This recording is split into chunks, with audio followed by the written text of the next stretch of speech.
तो जैसा कि तुम लोगों ने लास्ट एपिसोड में देख लिया था, यहाँ पर इस गेम को ओरिजिनल प्रोटैगनिस्ट भी आ चुका होता है और एमसी ने उसे देख लिया होता है। तो अब आके वो ऊपर से कह रहा होता है, तो फाइनली इसने खुद को दिखाई दिया। तो अब यहाँ पर पहना उसे उस लड़के के बारे में पूछने लगती है। तो एमसी बताता है इसका नाम रे ब्रेव है और यही ओरिजिनली इस गेम का प्रोटैगनिस्ट है। और साथ ही ये एक नंबर का लोलीकॉन बास्टर्ड है। वो कहती है क्या वाकई में? एमसू से बताता है वो तो बस टीनेजर लड़कियों के पीछे ही पड़ा रहता है, वो एक नंबर का हार्डकोर लोलीकॉन बास्टर्ड है। और पेना बोलती है आखिर इसमें क्या ही प्रॉब्लम है, वो भी तो एक टीनेजर ही है। और वहां पर वो लड़के उससे कहने लगते हैं, छी जरा देखो तो कौन आया है, एक क्लास का सुअर। और मैंने तो ये तक सुना है कि तू जादू का बिल्कुल भी इस्तेमाल नहीं कर सकता। सच में तेरे जैसा कोई बंदा जिसके पास कोई भी टैलेंट नहीं है, वो हम नॉवल से और बात करने तक भी लायक नहीं है, तो तू हमें चैलेंज करने के बारे में तो भूल ही जा।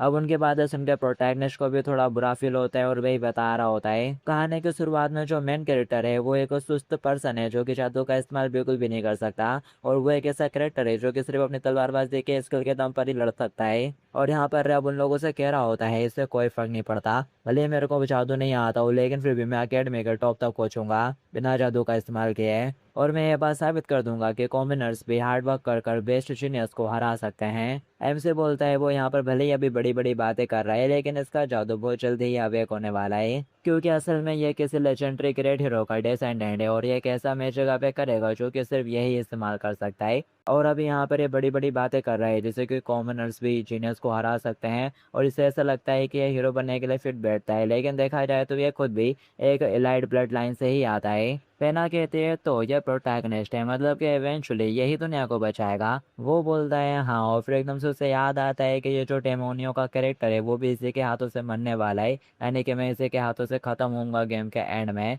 तो अब वो यहाँ पर सोचने लगता है कि मुझे कुछ भी करके उसे डेड रोड को अवॉइड करना होगा। इसलिए मेरे लिए बेटर यही होगा कि मैं हीरो को नाराज करने से बचूं और उसके साथ थोड़ा बॉन्ड बना लूं। और ये देखते हुए कि मुझे एंड में खतरनाक दुश्मनों से तो लड़ना ही पड़ेगा, इसलिए कॉम्बैट के हिसाब से भी ये एक वैल्यूएबल एसेट हो सकता है मेरे लिए। और मुझे भी ये बात अच्छे से पता है कि वो मेरे लिए बहुत अच्छा साबित हो सकता है, लेकिन फिर भी मैं उसे कभी भी माफ नहीं कर सकता। और फिर साथ ही वो एक सीन याद करने लगता है जिसमें वो गेम खेल रहा था, जिसमें रोज मम्मा रे से कह रही थी आज की रात कुछ अलग सी लग रही है। और ऐसे दिनों में मुझे सचमुच बहुत ज़्यादा अकेलापन महसूस होता है, और वैसे भी अगर मैं घर जाऊंगी तो वहां पर भी बिल्कुल अकेले ही रहूंगी। और यहाँ पर एमसी को दो ऑप्शन मिलते हैं, पहला उससे अलग हो जाओ और अपने हॉस्टल में वापस चले जाओ, या फिर दूसरा उसके साथ रहो ब्रेक खत्म होने तक। और यहाँ पर एमसी दूसरा ऑप्शन चुनता है कि उसके साथ रहो ब्रेक खत्म होने तक।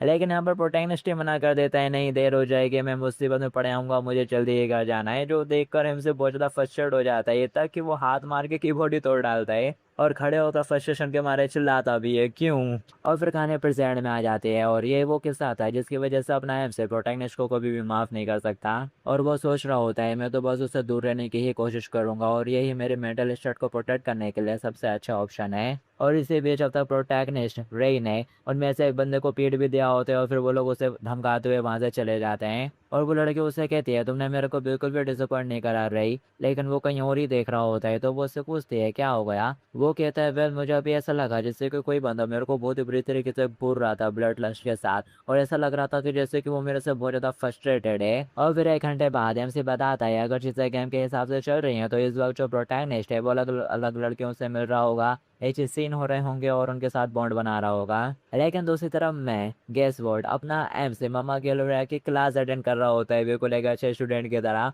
और वो एक सवाल पूछती है तो वो फटाक से हाथ उठाता है और उस सवाल का एकदम करेक्ट आंसर बता देता है, जो सुनकर वो भी हैरान हो जाती है। और फिर वो अगला क्वेश्चन पूछती है, वो उस पर भी एकदम सही जवाब बता देता है। और जो देखकर ग्लोरिया चढ़ने लगती है, क्योंकि वो उसके हर सवाल का अच्छे से जवाब दे रहा है, सारा होमवर्क एकदम टाइम पर फिनिश कर कर ला रहा है, और क्लास में भी अच्छे से पेश आ रहा है, जिससे ग्लोरिया को उसको पनिश करने का मौका ही नहीं मिल रहा होता। तो ये अलग ही फ्रस्ट्रेट हो रही होती है, जबकि अपना एमसी खुश होते हुए उसकी तरफ देख रहा होता है। लेकिन उसे लगता है जरा देखो तो ये कितना एरोगेंट बन रहा है। डेमोनियो आखिर तुम क्या करने की कोशिश कर रहे हो, जबकि डेमोनियो मन ही मन हंसते हुए कह रहा होता है सच में मम्मा के लोरे की क्लासेस कितने ज्यादा मजेदार होते हैं। और फिर थोड़ी देर बाद बेल बजती है और क्लासेस ओवर हो जाते हैं, और अपना एमसी विंडो के पास खड़ा होता है और सोच रहा होता है गेम के हिसाब से तो मुझे एक ऐसा बच्चा बनना था जिससे सभी लोग नफरत करें, लेकिन मैं यहाँ पर बिल्कुल भी वैसा कुछ नहीं कर रहा हूँ, इसलिए मेरे लिए थोड़ी प्रॉब्लम खड़ी हो सकती है। क्योंकि अगर मैं ऐसे चीज़ें करूँगा तो फिर यहाँ पर स्टोरी का प्लॉट थोड़ा चेंज हो जाएगा, जिसकी वजह से मेरा प्राइवेट लाइफ का ज्ञान बेकार हो जाएगा, इसलिए मेरे को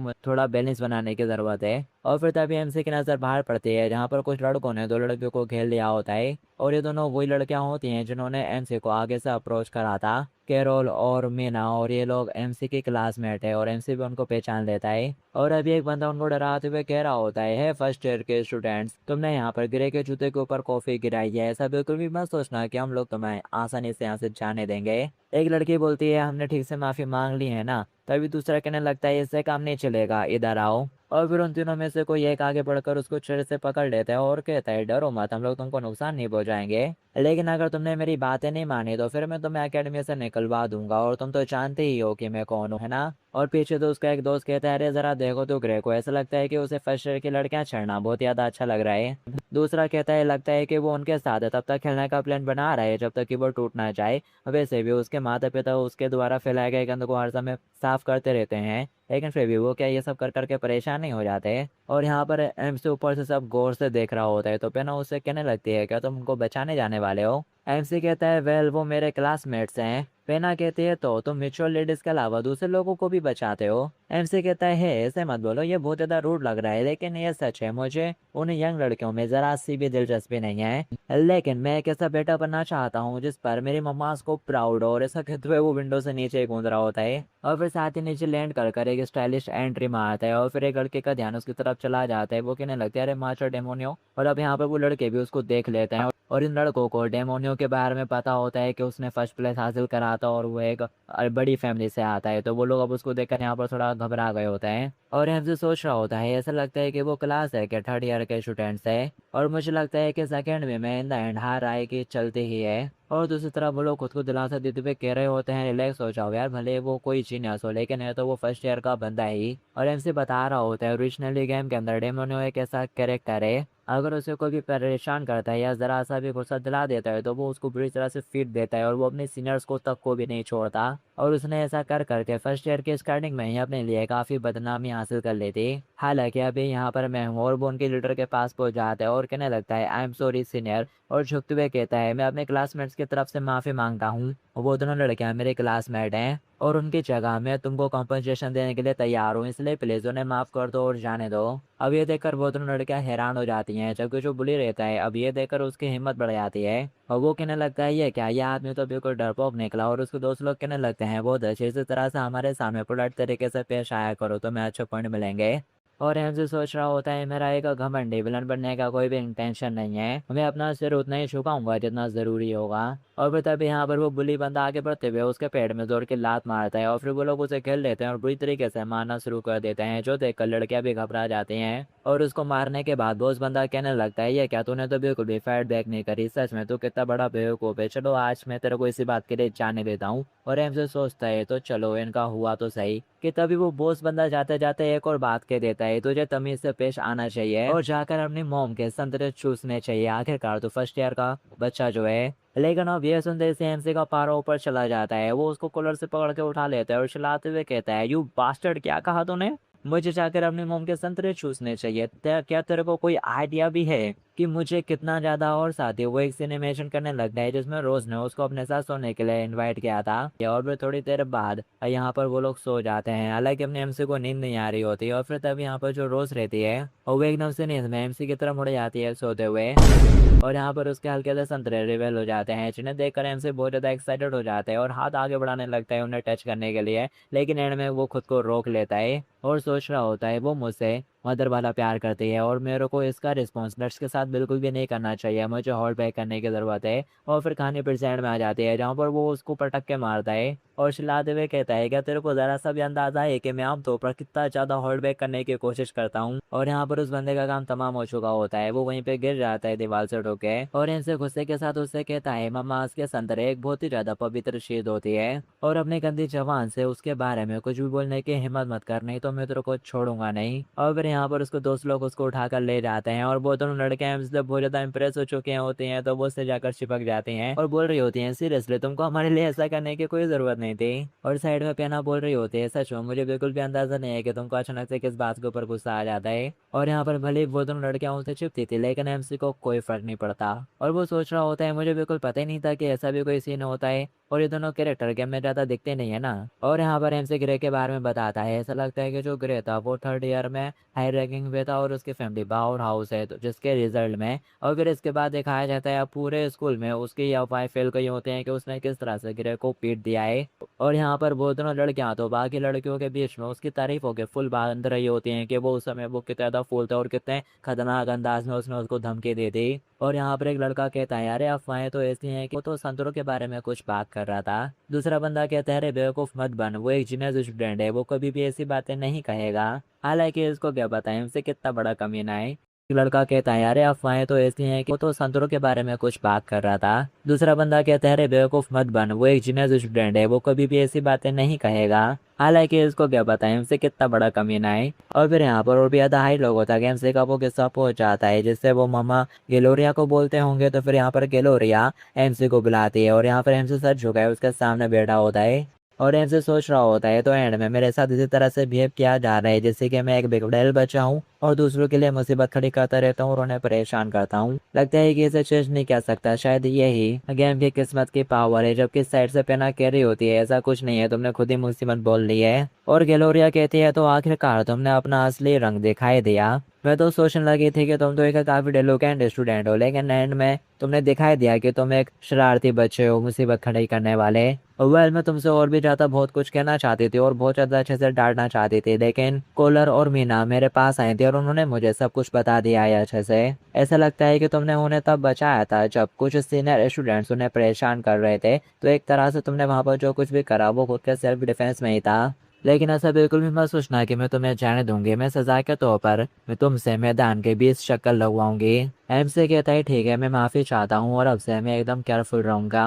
अब यह सुनते ही वो थोड़ा हंस पड़ती है और बोलती है सच में तुम कितने ऑनेस्ट पर्सन हो, लगता है कि मेरी तुम्हारे बारे में राय गलत थी और मैं ये बता सकती हूँ क्योंकि मैं एक एक्सपीरियंस प्रोफेसर हूँ। और वो उसके सिर के ऊपर हाथ फेरते हुए कहती है तुम एक शरारती बच्चे हो सकते हो लेकिन तुम्हें कोई बदमाश बिल्कुल भी नहीं बनना है। अब ये देखकर एमसी कहने लगता है गेम में भी ये सिचुएशन थी, दूसरे प्रोफेसर डेमोनियो को टाइम बम की तरह मानते थे, लेकिन फिर भी ममा गेलोरिया ही एक ऐसी पर्सन थी जो कि उसके साथ नॉर्मल तरीके से पेश आती थी। उसने उसको एक स्टूडेंट की तरह ही ट्रीट करा था। ये बहुत ज्यादा स्ट्रिक्ट है और साथ ही बहुत ज्यादा काइंड भी। ये बेस्ट प्रोफेसर है और यही वजह है कि मैं इसके साथ बिल्कुल भी वैसा नहीं होने दूंगा। आगे एक सीन आएगा जिसमें मम्मा गेलोरिया कहेंगे कि तुम आगे निकल जाओ, इसे मेरे को छोड़ दो और वो मारी जाएगी, लेकिन मैं इस बार नहीं, ऐसा नहीं होने दूंगा। और वैसे यही लास्ट टाइम था जब मैंने उसके उस हीरोइक फिगर को देखा था। और फिर इसके बाद हम इसे देख मैंने बात का सीन दिखाया जाता है जहाँ पर सभी बच्चे डेंशन के सामने खड़े होते हैं और गलेरिया लेक्चर दे रही होती है और वो बता रही होती है कि तुम लोगों को 5-5 लोगों की टीम में डिवाइड होना है और इस डेंशन के 5th बेसमेंट तक जाना है और अपना गाड़ी सिर्फ ये सोचकर डाउन मत कर देना कि ये तो बस एक लो लेवल की डंजन है, क्योंकि रियल कॉम्बैट में जब तुम्हारा ध्यान भटकता है और जरा सी भी चूक होती है तो ये तुम्हारी सीधा जान ले सकती है, इसलिए सभी लोग एकदम सावधान रहना और अपना पूरा जोर लगा देना। और एनसी बता रहा होता है ये फर्स्ट ईयर वालों का अटेंशन एक्सप्लोरेशन है जो कि एक एक्स्ट्रा करिकुलर क्लासेस है और जो लो क्लासेस के स्टूडेंट है उनका इनके अंदर पार्टिसिपेट करना कंपलसरी है, लेकिन जो हाई क्लास के स्टूडेंट है वो उनकी मर्जी है, अगर वो करना चाहे करें, अगर नहीं करना चाहते तो नहीं करें। और हाई क्लास के किसी बंदे का इसमें भाग लेना काफी रेयर होता है, वो लोग तो इस दिन आराम से अपनी छुट्टी बनाते हैं। और फिर तभी ग्लोरिया पीछे मुड़ते हुए कहती है तो यहाँ पे क्लास ऐसे सिर्फ तुम ही हो डेमोनियो ट्रीडोल, और अब यहाँ पर उसको देखकर सभी लोग हैरान हो रहे होते हैं। ग्लोरिया कहती है तुम तो यहाँ पर अकेले भी ठीक रहोगे क्योंकि तुम्हारा लेवल दूसरे स्टूडेंट के कंपेरिजन में काफी हाई है। और वो कहता है हाँ मैं अकेले ले लूंगा, मुझे कोई भी दिक्कत नहीं है। और यहाँ पर लोग आपस में बातें करने लगते हैं कि ये तो टॉप रैंक वाला बंदा है तो ये अभी इस फील्ड में पार्टिसिपेट क्यों कर रहा है। और कोई कहता है उसे नाराज करने से बचना ये अपन लोगों के लिए बेटर होगा, जबकि अपना एम से पासे मारते हुए कह रहा होता है मैंने इसमें शामिल होने का फैसला सिर्फ एक ही कारण से लिया है क्योंकि यही वो ओरिजिनल स्टोरी है जिसमें ग्लोरिया मम्मा की क्लासेस के दौरान मृत्यु हो जाती है। और फिर यहाँ पर इनका एक्सप्लोरेशन स्टार्ट हो जाता है जहाँ पर गेम का एम से रे आसानी से स्टोन मोस्टर को मार रहा होता है और उसके साथ टीनेज वाली चिक घूम रही होती हैं और ग्लोरिया यहाँ पर सबके परफॉर्मेंस को नोटिस करती है और रिकॉर्ड बना रही होती है और यहाँ पर अपना एम से भी आने वाले मोस्टर्स को मार रहा होता है बड़े ही आराम से। तो अभी यहाँ पर इस तरह से इनका टेंशन एक्सप्लोरेशन का ऑपरेशन है स्मूथ जाता है और इनकी टेंशन में फर्स्ट नाइट भी आ जाती है जहाँ पर सभी लोग आपस में बैठ के बातें कर रहे होते हैं और खाना वगैरह बना रहे होते हैं। और यहाँ पर ग्लोरिया रिवील करती है कि उसके बच्चे हैं। जो सुनने के बाद एक टीनेज चिक चौंक जाती है और हिरानी के साथ कहती है क्या आपके बच्चे भी हैं? ग्लोरिया कहती है हाँ, और इसमें वाकई में कोई भी सरप्राइज होने वाली बात नहीं है। और वो यहाँ पर अपने गले से एक लॉकेट निकालती है और खोलकर उनको अपने बच्चे की फोटो दिखाती है और बताती है ये मेरी बेटी है और ये इस साल पूरे 6 साल की हो जाएगी और वो बहुत ही ज़्यादा जेंटल और शांत स्वभाव की है और वो बिल्कुल भी मेरी जैसी नहीं है। और यहाँ पर ग्लोरिया ये सब बताते हुए हल्का सा मुस्कुरा रही होती है, जो देखकर एक हीरोइनी थोड़ी हैरान हो जाती है। और अभी यहाँ पर ग्लोरिया रे के पार्टी के साथ ही होती है और ग्लोरिया खड़े होते हुए बताती है हाल ही में काम की वजह से मैं इतना बिजी रही हूँ कि घर पे भी ज़्यादा टाइम नहीं बिता पाई हूँ और उसकी देखभाल की जिम्मेदारी मेरे नौकरों पर छोड़ कर रखी है। और मेरे बिजी शेड्यूल को देखते हुए जिसमें आज की भी क्लासेस शामिल है, मुझे पता है मैंने उसे काफी अकेलापन महसूस करवाया होगा, इसलिए इस क्लास के बाद मैं थोड़े टाइम के लिए छुट्टी लेने का प्लान बना रही हूँ क्योंकि अपनी पेरेंट वाली जिम्मेदारी निभाए हुए मुझे काफी ज्यादा टाइम हो गया है। और वैसे भी मैंने उसे वादा करा था कि मैं उसे मार्केट और थिएटर घुमाने के लिए ले जाऊंगी और मुझे अपना वादा निभाना होगा। और वहाँ दूर से पेना उसको देख रही होती है कि वो किस तरह से बच्चों के साथ बातें कर रही है और चौंकते हुए कहती है माय लॉर्ड, आखिर ये किस तरह की फीलिंग है मैं इसे पूरी तरह से समझ नहीं सकती, लेकिन वो लेडी मुझे सचमुच ऐसा लग रहा है जैसे कि वो मरने ही वाली है। वही कहता है एग्जैक्टली यही तो ओरिजिनल स्टोरी है और यहाँ पर रैंडमली तरीके से इसके मौत का सिग्नल अपन को पहले ही बता दिया गया है। तुम ही जरा सोचो, ग्लोरिया एक ऐसी शख्सियत है जो कि मौत के रेड फ्लैग को पूरी तरह से आकर्षित करती थी। वो एक वर्कaholic है और अब वो आखिरकार छुट्टी लेकर परिवार के साथ समय बिताने के लिए जा रही है और बच्चे से किए गए वो वादे और यहाँ पर ये सब कुछ अब एक साथ हो रहा है, इसलिए इसमें कोई भी शक नहीं है। इसी कन्वर्जेशन के बाद वाले दिन किसी दुश्मन ऑर्गेनाइजेशन का बंदा इसी टेंशन को ओवरटेक करने के लिए आएगा और उसका गोल हीरोइनिस को निशाना बनाना है क्योंकि उनके पास यूनिक ब्लड लाइन है, इसलिए वो स्टूडेंट्स के ऊपर घात लगाकर हमला करेगा। और इसी में तभी यहाँ पर मम्मा ग्लोरिया आगे बढ़ेंगे और उनको प्रोटेक्ट करते हुए अपनी जान दे देगी और वो कभी भी लौट कर नहीं आएंगी। और फिर वो उसके फ्यूनरल का सीन इमेजिन करने लगता है जिसमें वो उसकी बेटी उसके कवर के पास आकर फुट फुट कर रोती है और ये देखकर एमसी भी साथ में रोता है। लेकिन प्रेजेंट में वो अपना एमसी गेम के अंदर है और उसने ग्लोरिया को बचाने के लिए सारी तैयारी कर ली है और फिलहाल वो स्टूडेंट्स के साथ ही आगे बढ़ रहा होता है और सोच रहा होता है मैंने तो पूरी क्लासेस छोड़ने का प्लान बनाया था, लेकिन फिर मैंने सोचा दुश्मन के चाल को समझने के लिए मुझे क्लासेस ज्वाइन कर लेनी चाहिए और कहानी को देखना चाहिए कि वो ओरिजिनल रूप से हो रही है नहीं, जिससे कि मैं प्लान बना पाऊंगी आगे दुश्मन से कैसे निपटना है। कि तभी एक बंदा अंगड़ाई मारते हुए कहता है फाइनली नहाने का टाइम आ गया। और मैंने ये बिल्कुल भी एक्सपेक्ट नहीं करा था कि यहाँ पर एक हॉट स्प्रिंग होगी। दूसरा बंदा उसको बताता है इस जगह का इस्तेमाल क्लासेस को ट्रेनिंग देने के लिए किया जाता है, इसलिए एकेडमी ने सारी व्यवस्था कर कर रखी हुई है और यहाँ पर लड़कों को और लड़कियों का दोनों का बाथरूम बिल्कुल चिपक कर होता है। तो एक हीरोइन गेम वाले एमसी से कहने लगती है हे अगर तुमने मुझे छाटने की कोशिश करी तो फिर मैं तुम्हें कभी भी माफ नहीं करूंगी। गेम वाला एमसी कहता है मैं ऐसा कुछ नहीं करने वाला। और फिर तभी यहाँ पर एक बंदा अंदर एंटर कर रहा होता है, तभी उसका ध्यान दीवारों पर चला जाता है। वो कहता है लगता है कि यहाँ की दीवारें काफी तक घिस गई हैं। और फिर तभी एमसी को याद आ जाता है अरे नहीं ये तो वही दीवारें दो जो कि टूट जाएगी और पहले ही रात को ये सब होता है। ये एक टोटली बेकार सा इवेंट है जहाँ पर आप लोग लड़कियों को देख सकते हैं नहाते हुए। और फिर साथ ही वो यहाँ से भागना शुरू कर देते हैं और बोलते हैं नहीं मेरे को इस इवेंट में नहीं फंसना, ये बहुत ज़्यादा बुरा है, मैं किसी भी कीमत पर इस लोली शो को अवॉइड करना चाहता हूँ, मैं तो परफेक्टली नॉर्मल अडल्ट मैन हूँ, इसलिए टीनेज लड़कियों को नेकेड देखना मुझे बिल्कुल भी एक्साइटेड नहीं करता है, बल्कि मुझे तो इससे घिन आती है। और वो भागते भागते एक अलग की हॉट स्प्रिंग के पास आ जाता है और अब उस हॉट स्प्रिंग को देखकर एनसी का भी नहाने का मन हो जाता है, तो वो वहीं कपड़े उतार देता है और तालाब में जाकर बैठ जाता है। कि तभी उसे साइड से कुछ आवाज आती है और जैसे वो साइड में देखता है और यहाँ पर ग्लोरिया भी अब उसको देखकर खुद को छुपाने लगती है। वो कह रहा होता है आई एम सॉरी और वो उससे कहती है बेवकूफ आखिर मेरा एक स्टूडेंट गर्म पानी के छन्ने में क्या कर रहा है। वो कहता है कुछ रीजंस थे जिसकी वजह से मुझे यहाँ पर आने के लिए मजबूर होना पड़ा और सॉरी मेरे को कोई भी आइडिया नहीं था कि आप भी यहाँ पर ही होगी। ग्लोरिया कहती है ठीक है अब मुझे समझ में आ गया है कि ये बस एक स्टूडेंट था और मैं एक एक्सपीरियंस प्रोफेसर हूँ, अगर कोई बच्चा मुझे नेकेड देख भी लेता है तो भी मुझे इससे जरा सा भी फर्क नहीं पड़ता।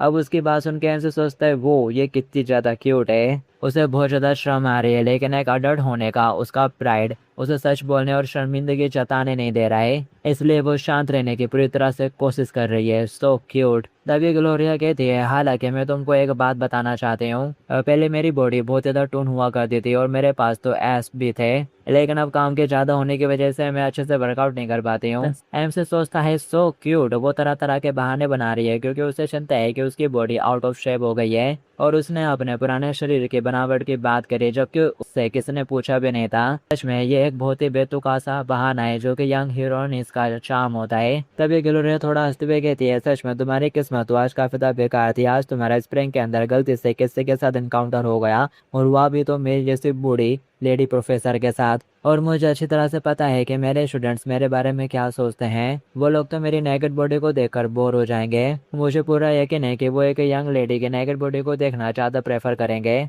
अब ये सुनते से एम से एकदम से खड़ा हो जाता है और बोलता है, आखिर आप ये क्या कह रही हैं? और उसकी तरफ बढ़ना शुरू कर देता है और बोल रहा होता है, आप एक वंडरफुल टीचर हैं और साथ ही आप उन लड़कियों से 1000 गुना ज्यादा चार्मिंग है। और यहाँ पर मैं हूँ ना, मैं तुम्हारी नेकेड बॉडी देखने के लिए इंटरेस्टेड हूँ। और उसकी आंखों में आंसू आ जाते हैं और वो इमोशनल होते हुए कहता है, मैं हमेशा से तुम्हारी नेकेड बॉडी देखना चाहता था। और वो सोच रहा होता है आफ्टर ऑल गेम के अंदर इससे रिलेटेड कोई भी एच टाइप इवेंट नहीं था। अब उसकी बातें सुन के ग्लोरिया पहले तो शर्मा जाती है और फिर दूसरी सेकंड हैरान हो जाती है और बोलने लगती है, आके तुम्हें क्या कह रहे हो? और फिर जैसे उसे रियलाइज होता है वो इनसे में जोर का मुक्का मारती है और गुस्सा करते हुए वहां से जाने लगती है और बोल रही होती है, छी कितने घटिया हो तुम, टीचर के ऊपर भी नजर डाल रहे हो। और बाहर जाकर अपने कपड़े पहनने लगती है और फिर तभी उसको उसकी बात याद आती है कि आप एक वंडरफुल टीचर हो। वो हल्की से शर्मा जाती है और बोल रही होती है, आखिर उस बच्चे की प्रॉब्लम क्या है?